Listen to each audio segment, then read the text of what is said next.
Well, before we dive into the weekend, obviously a big honor, ACC Coach of the Year. What does that mean to you, being able to accomplish that in your second year here? You know, it's the second year here, but it's my 35th year in the business. And, you know, earlier on, I'd be like, oh, look how cool I look. You know, I did something really spectacular.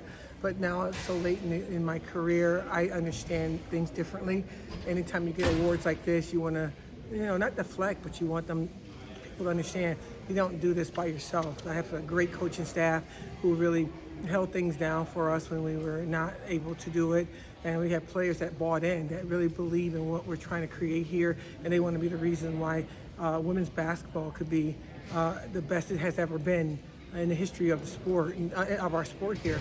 And so they're working hard and fighting hard. And so this is about my team, it's about my players, it's about my coaches, my administration, my chancellor, and everyone that believed in what we were trying to do to bring me here. This is for all of them. What was it like getting to celebrate with your coaching staff? I saw the video when you got off the phone. It was the giant bear hug. How about that moment? Is that something you'll remember? Oh my goodness! You know, we were together, Coach Sharkey and I, for 10 years. Ever since I've been at Buffalo, and Casey came in a couple of years later, and those two understood the assignment. We've never, when we're recognized for what we've done there, and to be recognized here in our second year is surreal. Those two they've done the work. They fought the fight, and we've been blessed to carry on. And so when that took place, I just thought about giving them the proper hugs. Coach, you get the ACC Tournament starting this weekend. Started the quote-unquote third season. Just how exciting is it to be in the position that you're in, to have the hard work pay off, and have this team with a double bye? That's key, you know, especially with injuries and things of that nature.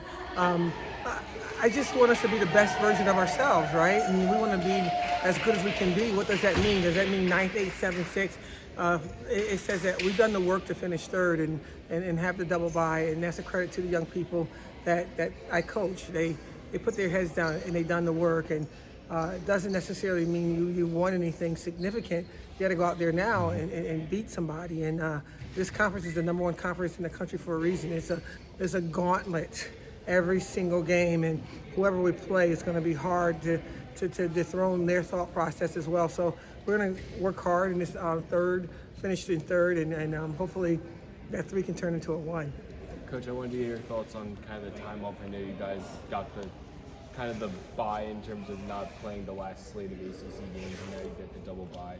How do you think your team's going to deal with kind of the time off, and how do you not have rust in that regime?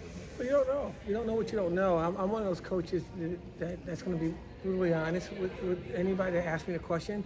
If I don't have an answer, I don't have an answer.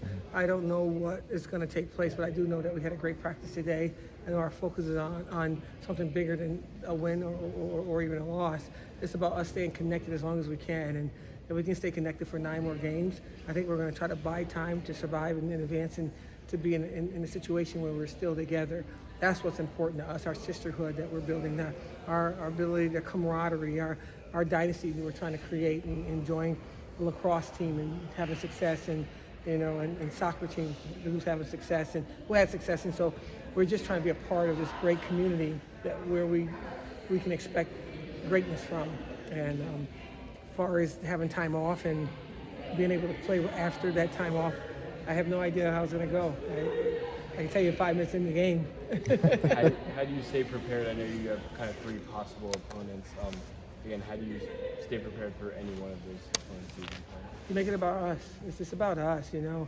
At the end of the day, my colleagues are really great, and they're smart, and they're fierce. And if I concentrate on them, it'll be a tough situation for us.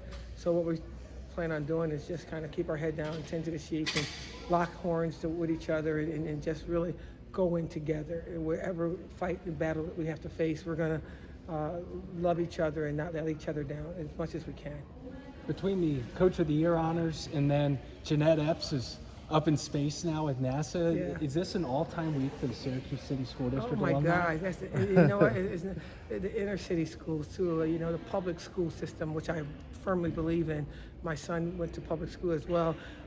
What she's done, and not only is she's up in space, she brought attention to this community, the Syracuse community, Corcoran High School, as I always talk about Nottingham and being a Bulldog. And I just think that our whole city needs to recognize that the time is right now for us to do the right thing. The time is now for us to put the guns down.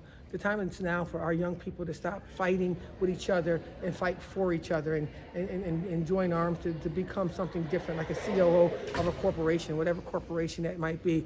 I am here for a lot of reasons. One reason that I am here is to build this community back better, and hopefully me being here and bringing attention to our community, the people that's doing the wrong things, just begin to think about at least to do the right thing.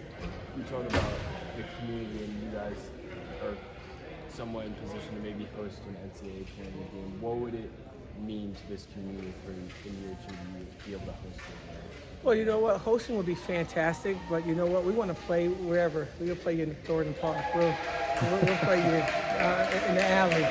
Just give us the ball and give us our dream and give us our mirror at the end of the game, and we will show you our story every possession. And so it doesn't really matter where we play.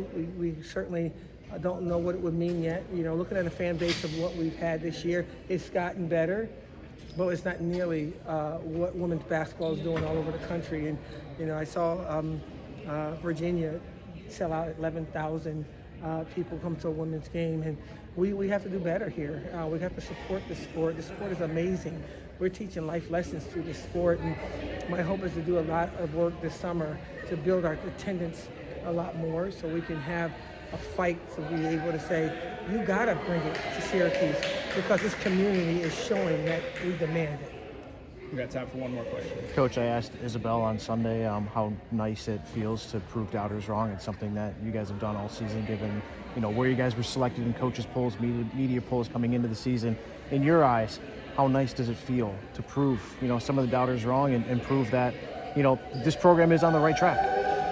Never do I ever think about proving somebody wrong. That's a waste of energy and a waste of time. What our whole mission is to prove ourselves right. Mm-hmm. We'll just bet on ourselves. Don't bet against the naysayers. Bet for what we're doing and our accomplishments that we know that we're going to attain. So there's too many negative stuff out there, too many naysayers, and they mean well. I think they try to motivate. I don't get motivated by someone that don't believe in me. Mm-hmm. I get motivated by the mirror. I get motivated by the camaraderie of my players, and I think that the more you're around our program, you're going to realize that it's nothing bad about anything that we do, the Louisvilles or the any team that we play or Virginia's. It's just that everything's right about Syracuse. Mm-hmm. Everything's right about our program. The way we handle things, our character, our standards. We're just betting on us. Perfect. Thanks, everybody. Perfect.